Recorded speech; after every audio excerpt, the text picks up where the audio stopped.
Hallo Leute, ich bin Tobi, das ist Luisa. Hi. Heute gucken wir uns den Quantenschlüsselgenerator an.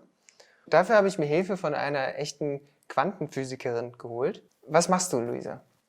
Also ich promoviere am Deutschen Zentrum für Luft- und Raumfahrt an sogenannten Quantenspeichern für Satelliten. Dies sind Geräte, mit denen man Quanteninformationen zwischenspeichern kann, um dann weltweite Quantenkommunikation zu ermöglichen. Das klingt schon ziemlich spannend und wir schauen uns dazu heute ein Grundprinzip an. Das ist der quantenmechanische Messprozess. Wie ihr vielleicht schon mal gehört habt, ist es bei der Quantenmechanik so, dass beim Messen von sehr kleinen Teilchen, also Quanten, der Messprozess selber Einfluss auf den Zustand des Quantenobjekts hat. Und wie kann man sich sowas vorstellen? Also dafür habe ich diese Münze mitgebracht. Die hat auf einer Seite eine 0 und auf der anderen Seite eine 1. So, wenn ich dir jetzt diese Münze übergebe und dir sage, misst diesen Zustand dieser Münze, was würdest du sagen, ist der Zustand? Jetzt ist er 0, Okay, warum? weil gerade die 0 nach oben zeigt. Sehr gut. Das verdeutlicht zwei wichtige Begriffe. Das eine ist der Zustand oder der Wert der Münze, 0 oder 1. Und das andere ist die Basis. Die Basis ist, wie wir messen. Also im Fall von Tobi wäre das flach auf seiner Hand, ist der Wert dann, was nach oben zeigt. Ich könnte aber die Münze nehmen und zum Beispiel so vertikal messen. Und der Wert wäre dann, was zu euch zeigt.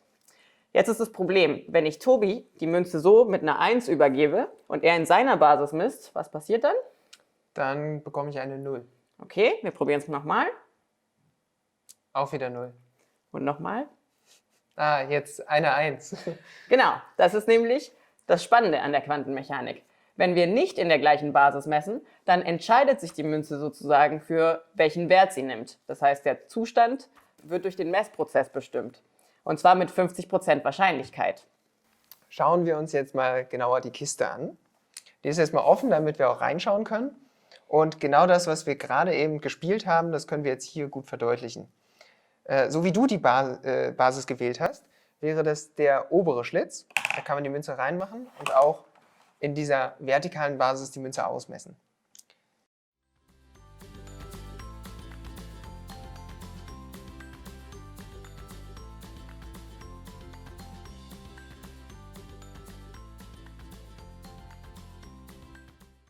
Die Basis, die ich gewählt habe, das war die horizontale Basis. Da kann man die Münze hier reinstellen und hier ausmessen.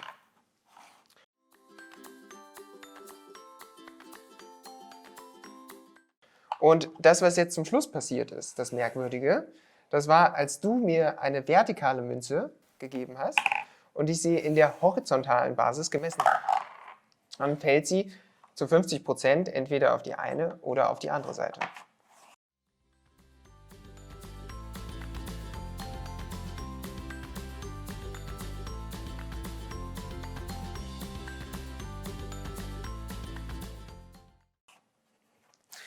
Und genau das nutzt man jetzt in der Quantenkommunikation aus.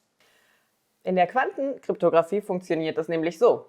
Will mir Tobi eine Münze schicken, die er in der vertikalen Basis präpariert, mit dem Wert 1, dann würde ich, wenn ich auch in der vertikalen Basis messe, natürlich auch den Wert 1 erwarten. Gibt es jetzt aber einen Lauscher,